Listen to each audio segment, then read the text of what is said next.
নমস্কার বন্ধুরা, আবার চলে এলাম নতুন একটা রান্নার রেসিপি নিয়ে। এই দেখুন, শিলে আদা রসুন বাটতে লেগে গেছি।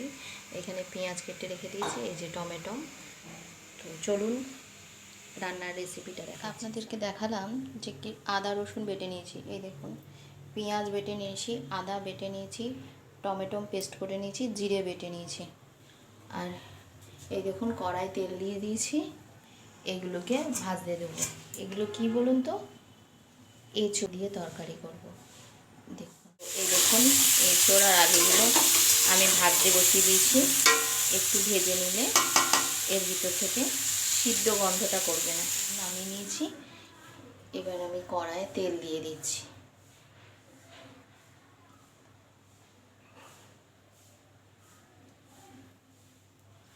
কড়াইয়ে আমি তেল দিয়ে দিলাম, তেলটা গরম হয়ে গেছে।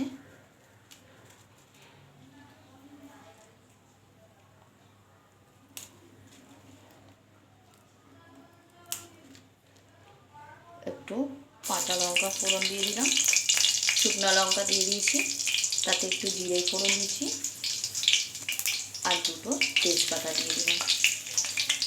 এবার এই দুটো ভাজা হয়ে গেছে। এতে এবার দিয়ে দেবো পেঁয়াজগুলো।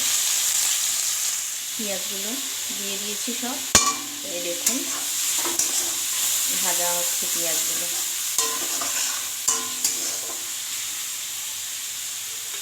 পেঁয়াজগুলো ভাজা হয়ে গেছে। এবার একে একে আদা রসুন বাটা, জিরে বাটা, টমেটো পেস্ট আমি দিয়ে দিলাম। দিয়ে ভালো করে নাড়াচাড়া করছি।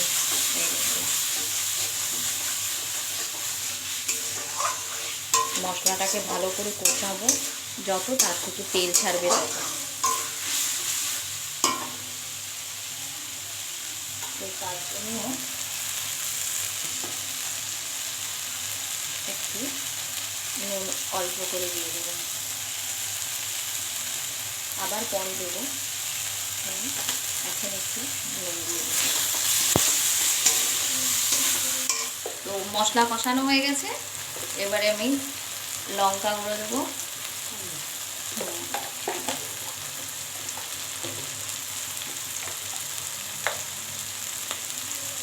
এবারে একটু স্বাদ মতো চিনি কড়াই দিয়েছি। দিয়ে এবার মশলার সঙ্গে ভালো করে নাড়াচাড়া করতে হবে, যাতে ভিতর অবধি মশলাটা ঢোকে। তো এই দেখুন, এই দেখুন এঁচোড়গুলো কত সুন্দর হয়েছে কষানোটা। এখনও অনেকক্ষণ ধরে কষাতে হবে, তবে গিয়ে এর ভিতরে মশলাগুলো ঢুকে যাবে। আমার কষানো কমপ্লিট। দেখুন,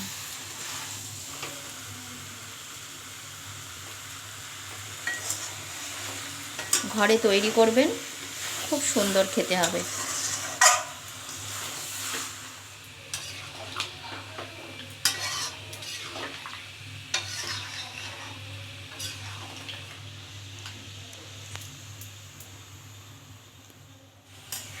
আমি তরকারিটায় জল দিয়ে দিয়েছি।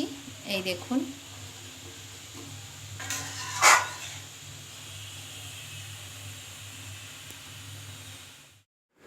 দেখুন, বন্ধুরা, আমার এঁচোড়ের তরকারি কমপ্লিট হয়ে গেছে। কেমন হয়েছে কমেন্ট করে বলবেন। আবার চলে আসবো নতুন আরেকটা ভিডিও নিয়ে। এখনের মতো এইটুকুনি, টাটা।